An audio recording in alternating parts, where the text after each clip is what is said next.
오늘 우리에게 주시는 하나님의 말씀은 여호수아 12장 1절부터 8절까지 말씀입니다.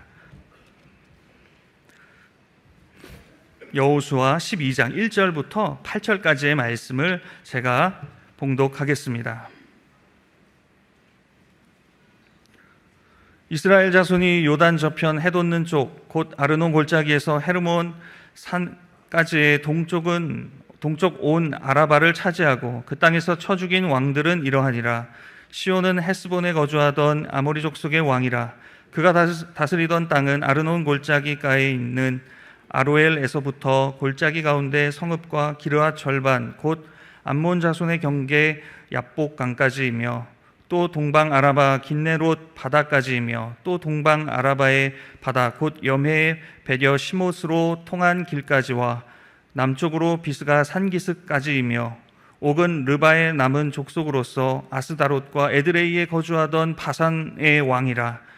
그가 다스리던 땅은 헤르몬 산과 살르가와 온 바산과 및 구슬 사람과 마아가 사람의 경계까지의 기르앗 절반이니 헤스본 왕 시온의 경계에 접한 곳이라.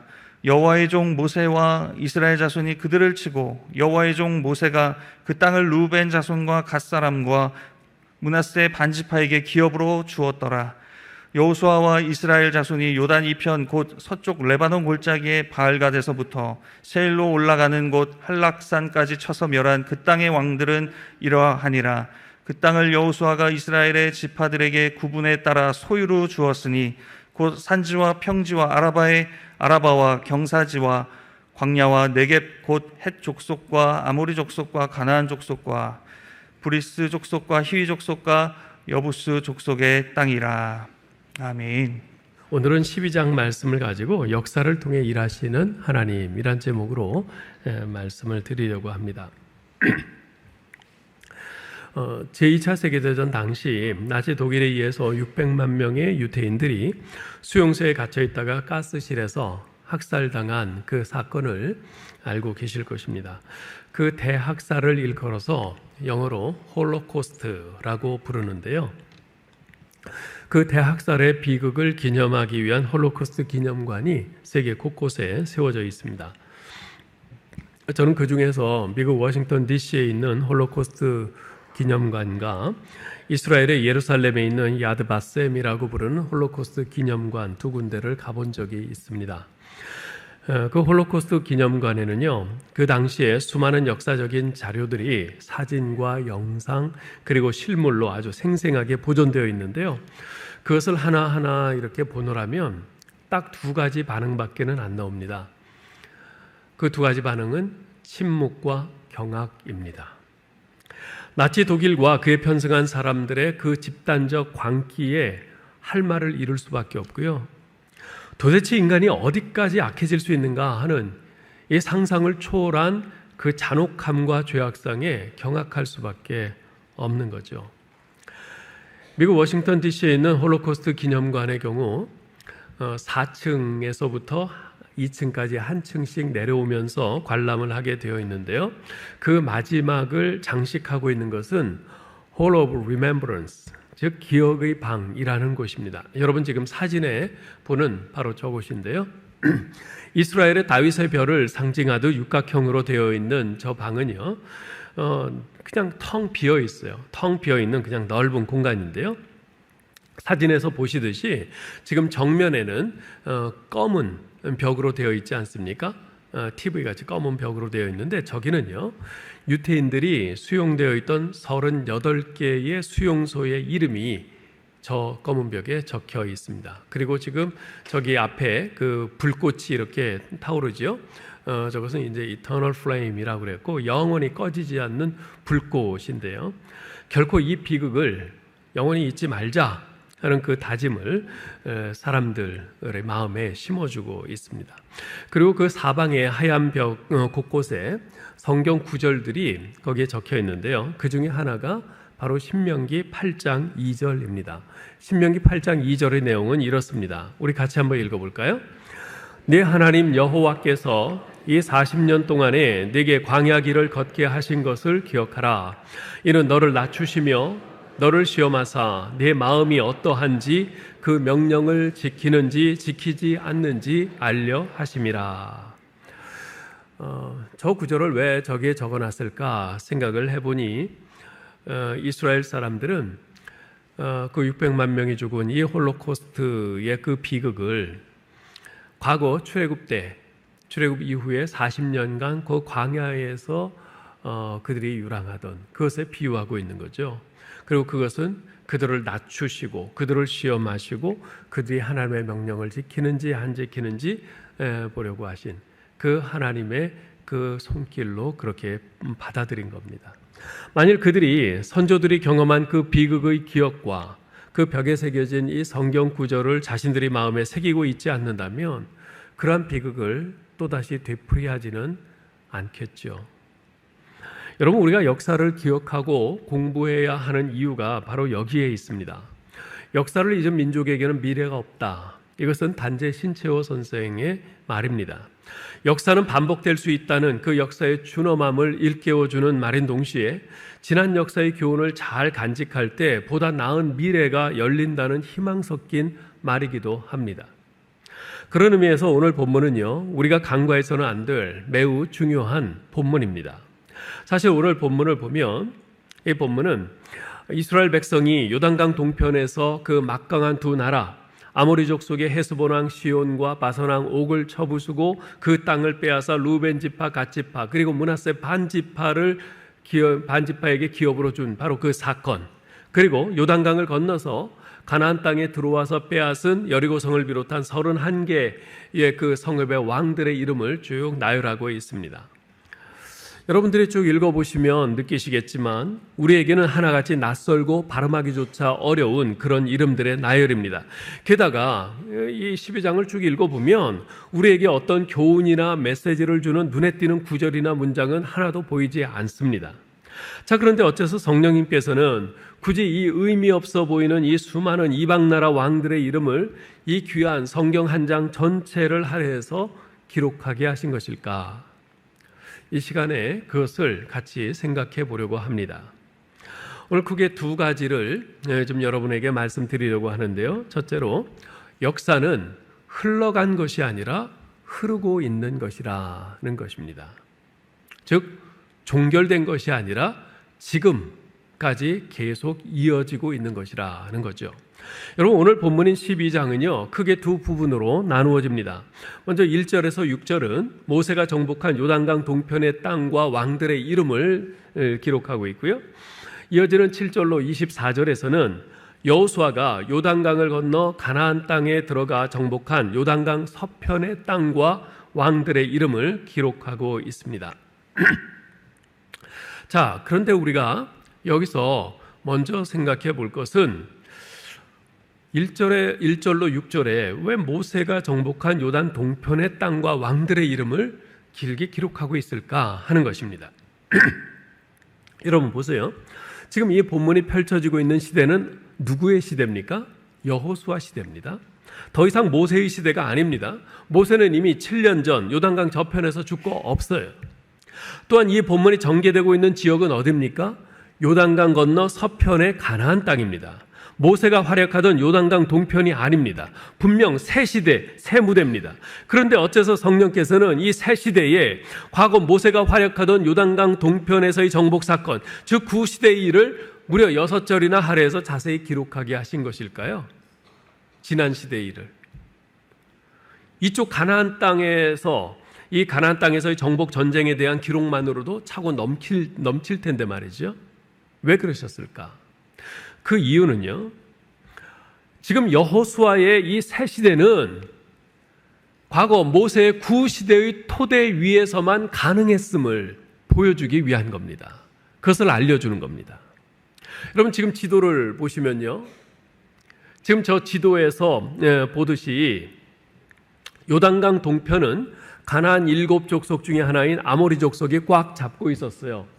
지금 여기 아래에 소금바다라고 되어 있는, 그리고 저 위에 갈릴리 바다 있는 이 중간에 굵은 선으로 되어 있는 게 요단강입니다.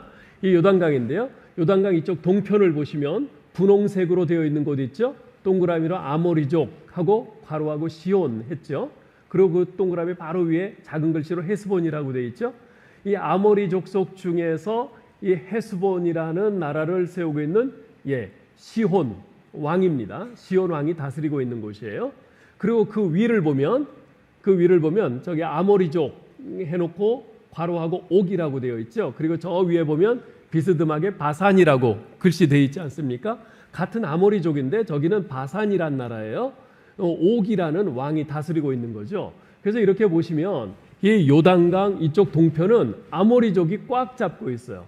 아모리족이 꽉 잡고 있어요. 그리고 아모리족은 이쪽 요단강 서편에도 이쪽 아래쪽에 보면은 또 아모리족 있죠. 그리고 저기 위에 여부스족 있는데 여부스족 옆에 길갈 있고 여리고 있죠. 그 여리고도 아모리족입니다. 아모리족의 성읍이에요. 이렇게 볼 때 이 아모리족은요, 가나안 땅을 지배하고 있던 일곱 족속 가운데 가장 강대한 족속이었습니다. 잘 훈련되고 아주 전쟁 경험이 풍부한 정예 군대를 가진 족속들이었죠. 그에 비하면 이스라엘 백성들은요, 전쟁 경험이 거의 없는 그야말로 오합지졸 군대였습니다. 자, 그래서 우리가 민수기 21장 21절 이하에 보면요, 처음에 이스라엘은 이제 그 요단강을 건너서 가나안 땅에 들어가야 되잖아요. 그런데 그 들어가려면은 그 아모리 족속들이 차지하고 있는 이 요단강 동편 그리로 통과해서 가야 된단 말이에요. 그래서 처음에 이스라엘은 아모리 왕 시온에게 사신을 보내서 자신들이 시온의 영토를 통과할 수 있게 해달라고 요청을 합니다. 정중하게 부탁을 해요. 전쟁을 피하기 위해서죠. 그 아주 강한 그 아모리 족속의 그 군대, 그들과의 전쟁을 피하기 위해서 그래요. 21장 21절 22절 한번 보면요, 이스라엘이 아모리 왕 시온에게 사신을 보내어 이르되 우리에게 당신의 땅을 지나가게 하소서. 우리가 밭에든지 포도원에든지 들어가지 아니하며 우물물도 마시지 아니하고 당신의 지경에서 다 나가기까지 왕의 큰 길로만 지나가리이다. 네? 우리가 말썽을 안 일으킬 테니까 제발 우리를 그냥 조용히 지나가게 해주십시오. 부탁을 하는 거예요. 그러나 아모리 왕 시온은 그 요청을 수락하지 않습니다. 오히려 군대를 동원해서 이스라엘을 공격을 합니다.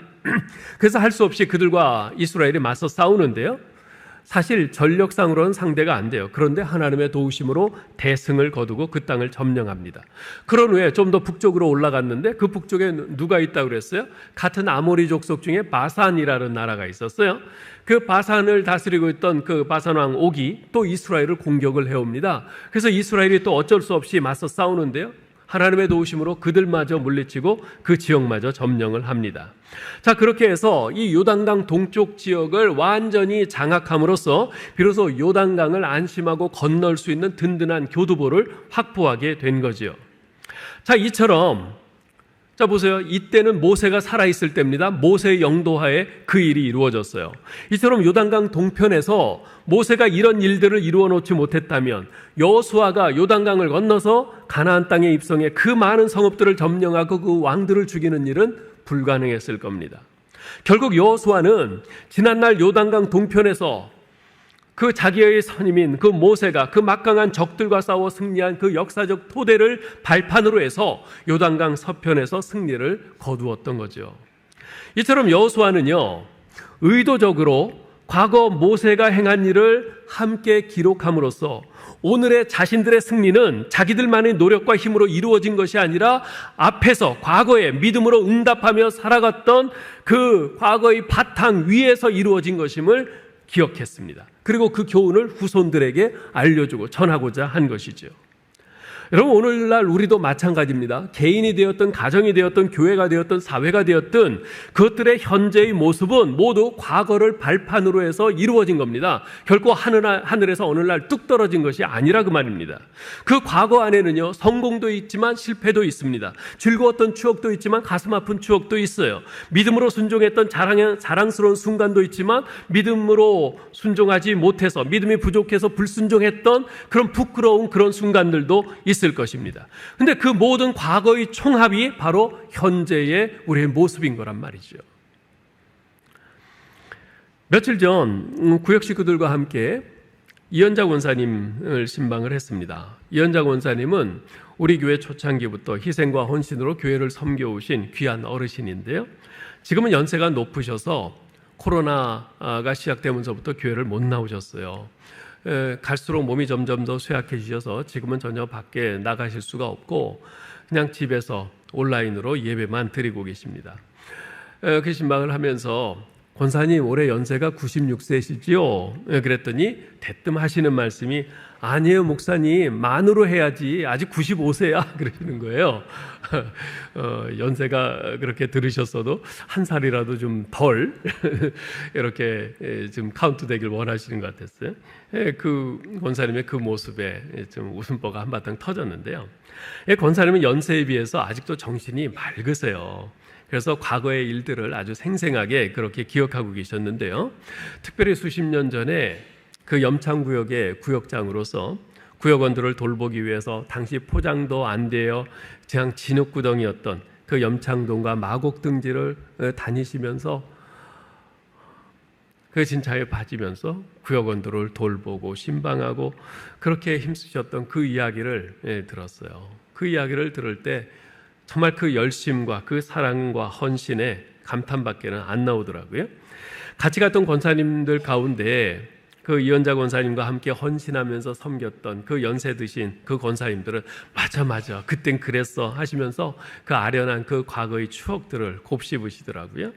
그리고 한참 후배로서 과거 그 권사님들의 돌봄과 사랑을 받으면서 처음 교회 나오고 신앙생활을 하고 그래서 지금은 신앙이 성장해서 그 구역의 구역장과 인도자가 되어서 그 뒤를 이은 그 젊은 권사님들은 전설적인 그때 이야기를 들으면서 감동과 도전을 받는 그런 모습을 볼 수 있었습니다.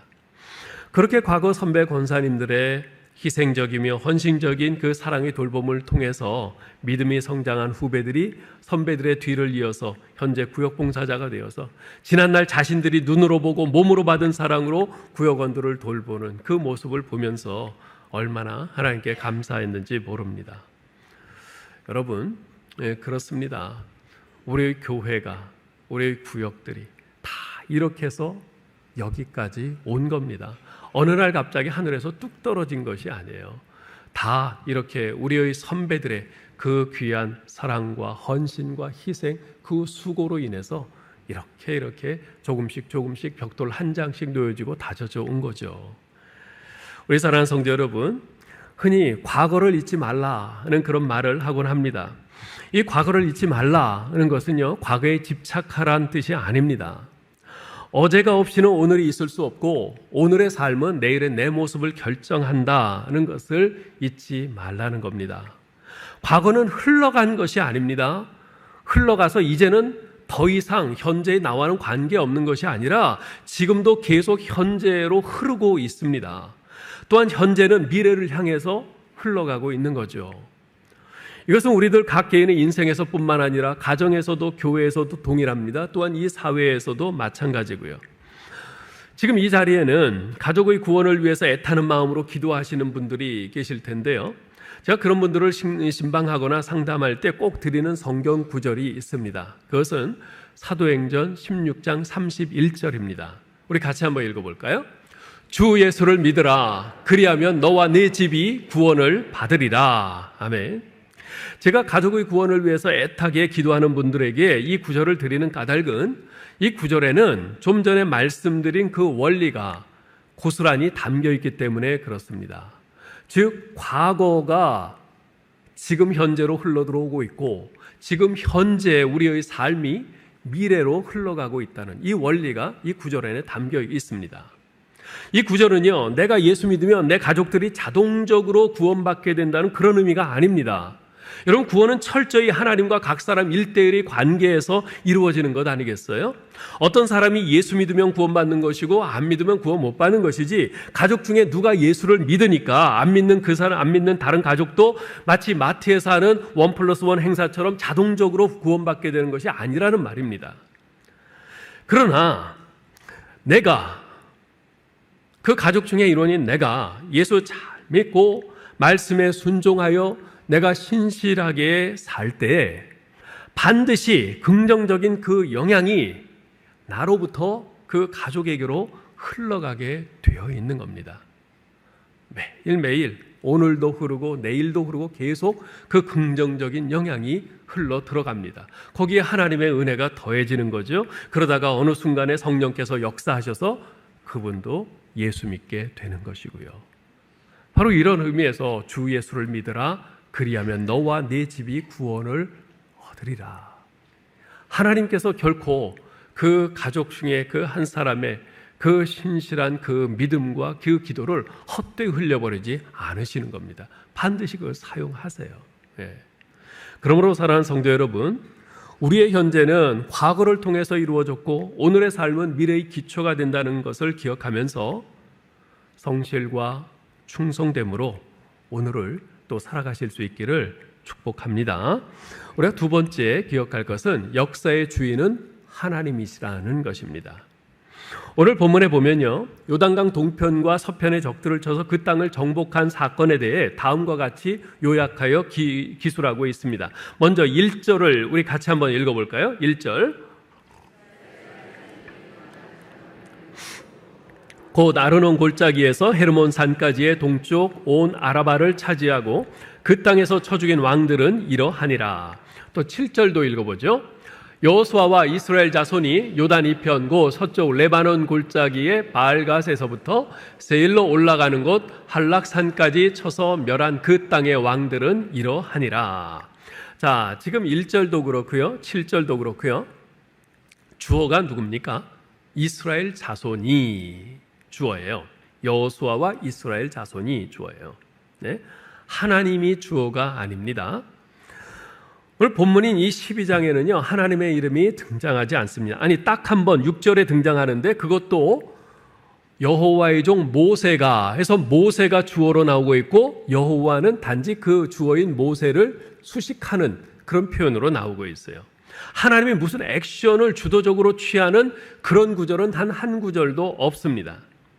모세와 이스라엘 자손이 바산 왕 옥과 헤스본 왕 시온을 죽이고 그 땅을 차지한 것이고, 또한 여호수아와 이스라엘 자손이 요단강 서편 가나안 땅에 31명의 왕들을 죽이고 그 성읍을 차지한 것이라고 기록하고 있습니다. 자, 어째서 이렇게 기록한 것일까? 우리가 이 부분에 대해서 좀 궁금증을 가져야 합니다. 사실 우리는 이제까지 이스라엘이 거둔 그 모든 승리가 그들 자신의 힘과 능력이 아닌 하나님의 능력으로 된 것임을 잘 알고 있지 않습니까? 여러분 1장 3절로 4절 보세요. 내가 모세에게 말한 바와 같이 너희 발바닥으로 밟는 곳은 모두 내가 너희에게 주었노니, 하나님께서 이스라엘 백성에게 주신 것이에요. 주신 것이에요. 네? 6장 2절도 볼까요?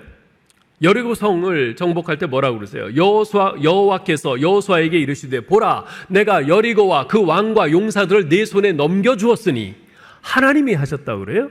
또 8장 1절에 아이성과의 전투에서 뭐라고 그러세요? 보라, 내가 아이 왕과 그의 백성과 그의 성읍과 그 땅을 다 네 손에 넘겨주었으니. 10장 41절 우리 같이 읽어보죠.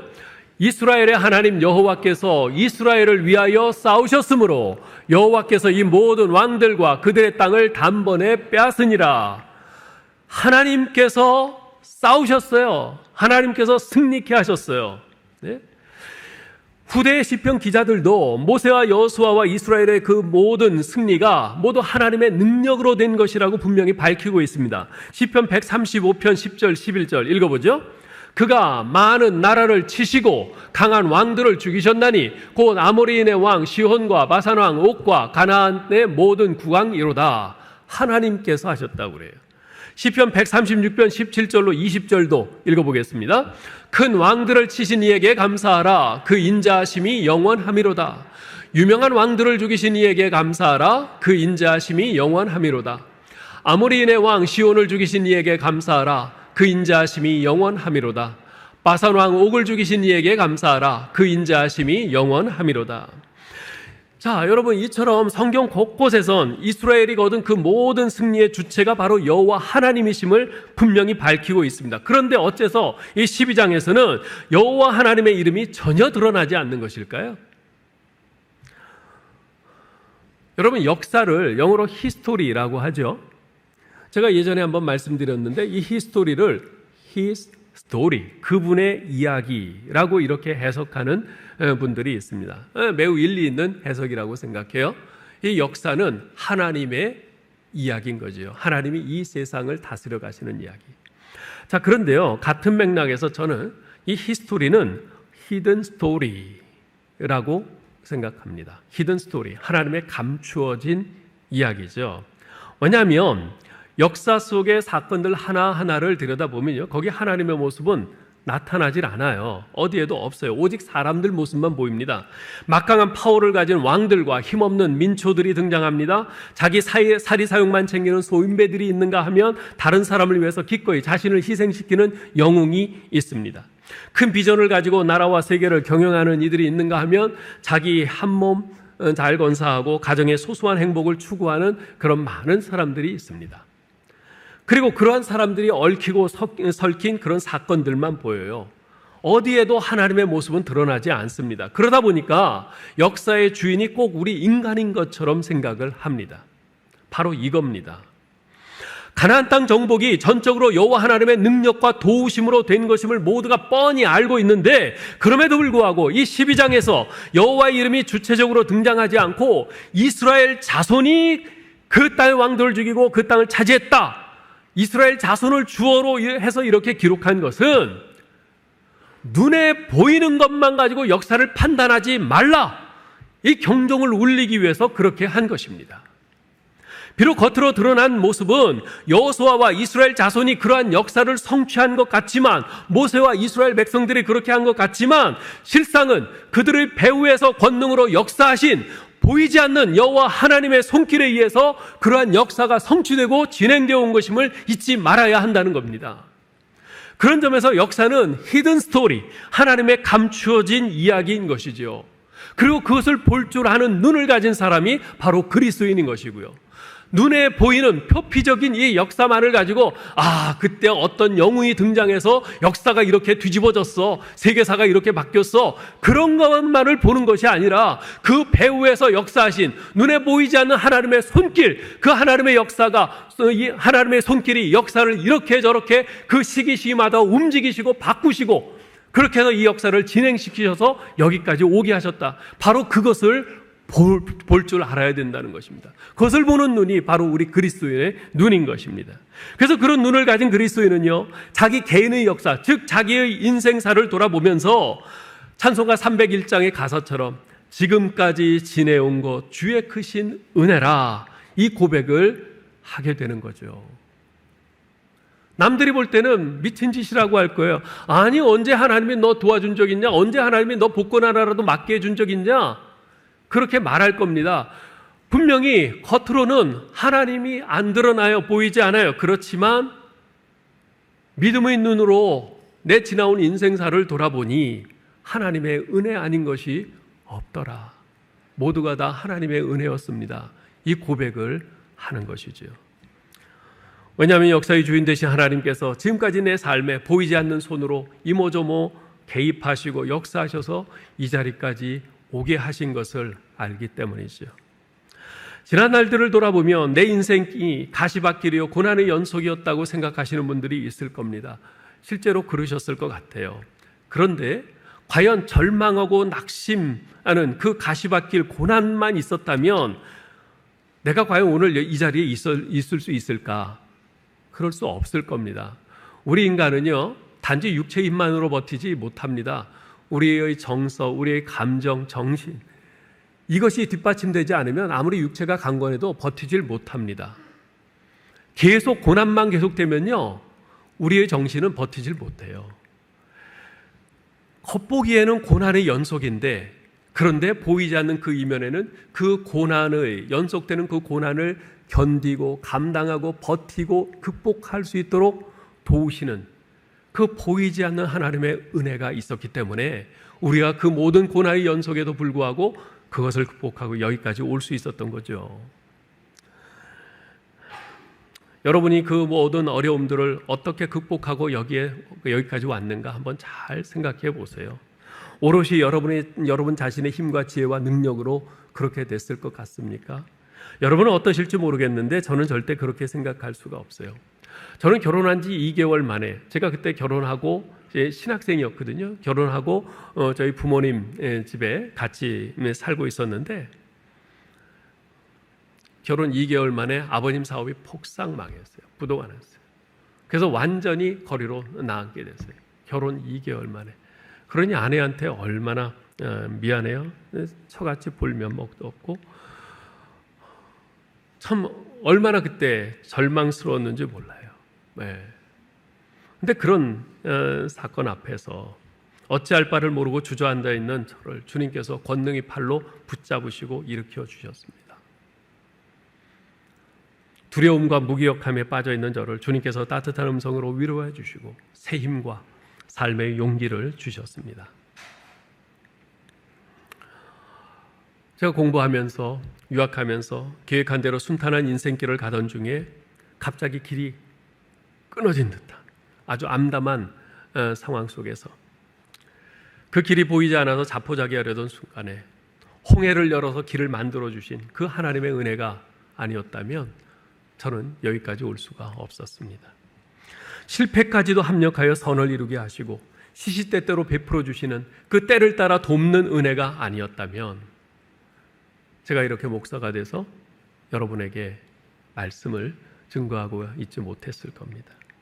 앞서 걸었던 수많은 신앙의 선배들이 남겨놓은 그 믿음의 유산이 없었더라면, 부모님께서 새벽마다 교회 가서 끊임없이 눈물로 기도하신 그 기도의 격려와 그 후원이 없었다면 저는 감히 여기까지 오지 못했을 겁니다.